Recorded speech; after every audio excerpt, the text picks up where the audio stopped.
I got so much motherfucking design on right now. Break it down, bring it back, make it clap. I got 3 old thoughts, new block, wear that thing. Bitches on my line, and you know. Assalamualaikum warahmatullahi wabarakatuh. Halo teman-teman semua, saya Tika Nurhaliza dengan NIM 22102020058 Fakultas Taqwa dan Komunikasi, Program Studi Bimbingan dan Konseling Islam UIN Sunan Kalijaga, ingin menyampaikan beberapa materi mengenai ilmu pengetahuan dan sistem bernalar dalam mata kuliah pengantar studi Islam. Nah, untuk yang kita bahas kali ini adalah ilmu pengetahuan. Apa sih ilmu pengetahuan itu? Untuk ilmu dalam perspektif bahasa Indonesia sendiri merupakan ilmu pengetahuan tentang bidang tertentu yang dibuat secara sistematis. Jika ilmu dan pengetahuan digabung, maka dapat disimpulkan secara sederhana sebagai ilmu yang menyelidiki, meningkatkan, dan menemukan demi tujuan memberikan pengertian kepada pembaca, di mana manusia itu sendiri memiliki rasa penasaran sebagai bentuk kebutuhan seseorang untuk mencapai ilmu pengetahuan tersebut. Terciptanya suatu ilmu pengetahuan bisa kita dapatkan dari pola pikir seseorang.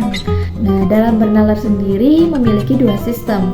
Yang pertama, sistem bernalar sesuai dengan pola pemikiran Yunani, dan yang kedua ada sistem bernalar sesuai dengan pola pemikiran masyarakat Muslim. Untuk yang pertama ada berpikir secara rasionalistis.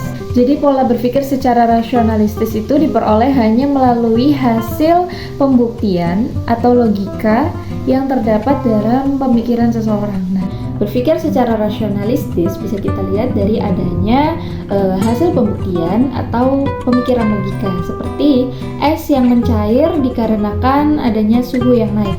Jadi, suhu yang tinggilah yang menyebabkan es itu mencair. Yang kedua, ada berpikir secara empiris.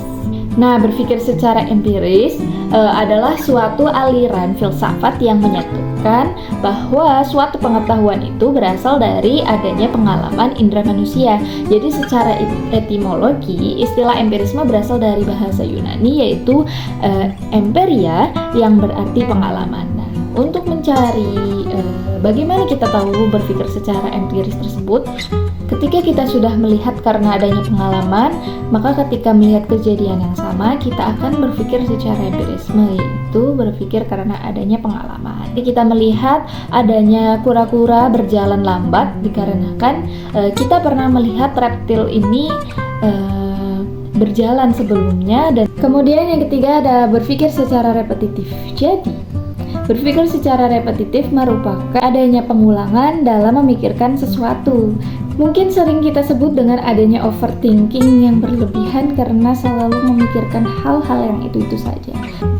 Ketika kita menutup pintu untuk pergi keluar, kita selalu khawatir apakah ada yang tertinggal dan apakah ada hal-hal yang belum dimatikan ketika di dalam rumah tersebut. Nah, dalam pola berpikir Yunani yang terakhir itu ada intuitif. Apa itu berpikir secara intuitif? Nah, berpikir secara intuitif merupakan bekerja dengan adanya feeling. Berpikir secara intuitif tentunya memiliki adanya keyakinan dalam diri yang membuat suatu keputusan. Jadi, biasanya berpikir secara intuitif itu terbentuk dari pengalaman-pengalaman yang pernah dilalui seseorang di sepanjang hidupnya. Seperti ketika kita melihat awan yang sudah berbentuk hitam, maka dalam feeling kita sendiri, kita akan merasa bahwa sebentar lagi akan ada turunnya hujan. Hal ini yang menyebabkan terciptanya sebuah feeling karena ada keyakinan dalam diri. Selanjutnya kita akan membahas mengenai sistem berpikir menurut masyarakat Muslim. Nah, untuk berpikir secara masyarakat Muslim bisa dibagi menjadi 3. Yang pertama ada sistem berpikir secara bayani, yang kedua ada sistem berpikir secara burhani, kemudian yang terakhir ada berpikir secara irfani. Berikut penjelasannya. Oke, untuk yang pertama ada berpikir secara bayani. Jadi berpikir secara bayani itu merupakan metodologi berpikir menggunakan sebuah teks. Nah, biasanya para ulama memberikan jawaban melalui teks-teks seperti yang terdapat dalam Al-Quran, kemudian ada di kitab-kitab sahih lainnya. Nah, biasanya yang bersumber dari sumber Al-Quran atau teks itu akan menciptakan suatu ilmu pengetahuan fikih atau hukum-hukum lainnya yang tertera di dalam kitab-kitab tersebut.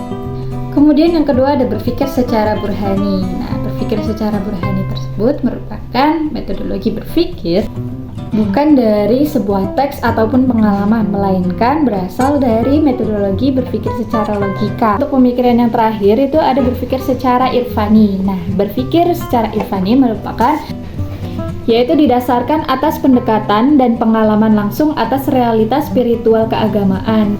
Nah, jika berpikir secara burhani itu menggunakan logika, maka berpikir secara irfani menggunakan hati. Nah, biasanya tidak semua orang bisa menggunakan pola berpikir secara irfani tersebut karena biasanya hanya orang-orang tertentu atau orang-orang yang memiliki ilmu-ilmu laduni atau ulama-ulama yang memiliki pola pemikiran tersebut. Oke teman-teman, gimana? Sudah paham kan mengenai ilmu pengetahuan dan adanya sistem pola berpikir menurut Yunani dan masyarakat Muslim? Dan terima kasih karena udah nonton sampai akhir. Mohon maaf apabila ada salah penyampaian dan salah kata. Wassalamualaikum warahmatullahi wabarakatuh. Dah.